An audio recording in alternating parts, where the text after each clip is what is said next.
Francine Diaz opens up on live. Ang viral na pag-amin sa likod ng ngiti. Sa isang gabi na tila ordinaryo lang, nag-trending bigla ang pangalan ni Francine Diaz sa social media. Hindi dahil sa bagong teleserye, hindi rin dahil sa panibagong endorsement, kundi dahil sa isang live video na umantig sa puso ng libo-libong Pilipino habang nakaupo sa harap ng kamera, simpleng nakapambahay, walang make-up, nagsimula si Francine ng mga salitang walang halong arte. Alam niyo po, minsan kahit lagi tayong nakangiti sa harap ng kamera, pag pinatay mo na yung ilaw, doon mo mararamdaman yung bigat. Sa puntong iyon, ramdam ng mga nanonood ang tapat na emosyon. Hindi siya si Francine na artista, kundi isang dalagang pagod, nahihirapan, at muling natutong magsalita tungkol sa totoo niyang nararamdaman. Ang bigat ng tagumpay. Ayon sa kanya, matagal na niyang nararamdaman ang anxiety at burnout, pero pilit niya itong tinatago sa likod ng trabaho at ng mga pangangailangan bilang artista. Sabi nila, ang swerte mo, ang dami mong blessings. Totoo naman po yun, pero minsan kahit may lahat ka, pakiramdam mo wala ka pa rin.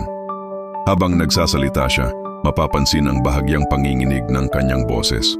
Minsan napapahinto, humihinga ng malalim, at saka muling nagpapatuloy. Marami ang nagsabi na bihira para sa mga batang artista na maging ganito katapat.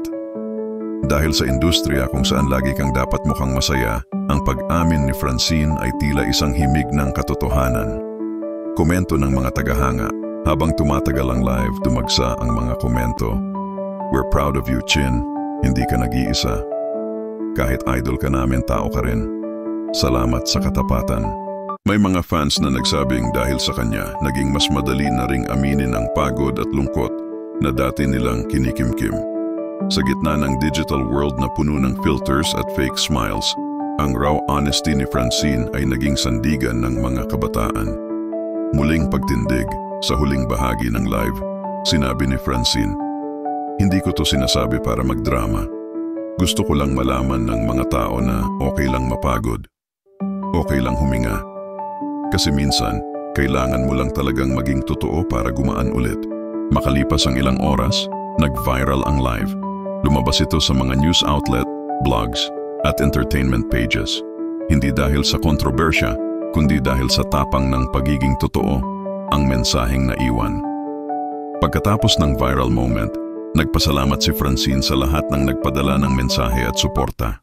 Sinabi niyang patuloy siyang nagpapagaling at mas pinipili ngayon ang self-care kaysa sa walang tigil na trabaho.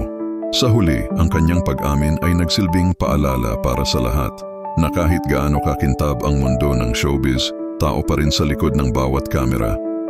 At minsan, ang pinakamagandang eksena ay hindi ang nasa teleserye, kundi yung totoong luha sa harap ng live camera na nagpapaalala sa atin na okay lang mapagod basta't bumangon ka ulit.